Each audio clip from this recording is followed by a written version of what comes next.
How do you imagine hitters learning that compete element? Competing is just such a crucial piece to being an elite player in any sport. What are some things that hitters can be doing or players be doing to develop that? The foundation of that you want to layer the skills into is, do we love the game? Do they know how to compete? And competing is so critical because ultimately, like, we don't want baseball, like, there's so much failure that happens. We don't want to condition these players to be comfortable in a fail state. No one should ever like failing. Yeah. So we're not trying to make sure they're comfortable. What we're trying to do is to build up the belief system so that in a game that is very challenging, in every single moment, they expect to be successful. They believe in themselves. They will set the bar higher. As parents, as travel ball club owners, you don't want to set the bar for these players. You want them to set it for themselves. Absolutely. That just sets them up for failure. If the parent or coach is saying, hey, this is the bar you got to reach, players are always going to be trying to live up to those expectations versus if they set that expectation, they're owning it, they're setting their goals, and that creates that internal drive. Yep. Intrinsic motivation is so powerful. Extrinsic, it fades over time. Yeah, players get burnt out.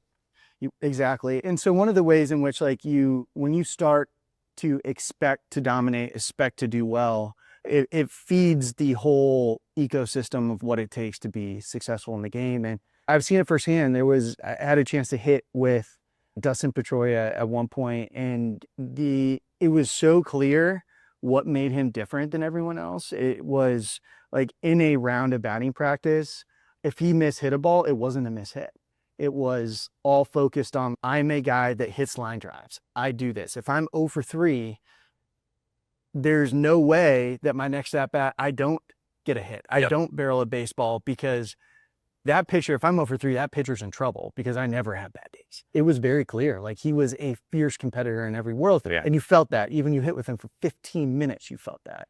And so how do you actually get to the point where that is possible? Because you're not born a competitor. Like, your environmental conditions put you in a position where that becomes who you are. And the first thing I would say is that high success scenarios can feed the belief system that leads you to be a competitor. When I talked about earlier, putting your player in a position to be successful, this also boils into something you could do every single day. So if you're in a cage and you're taking around a BP, or let's say you just put a tee, high success scenario would be, can you hit a line drive to the back of the net 7 out of 10 times? Yep. All of a sudden now you're competing. That's not just you hitting a ball off the tee. That's like a micro competition in which you're turning up the intensity, but it's super achievable.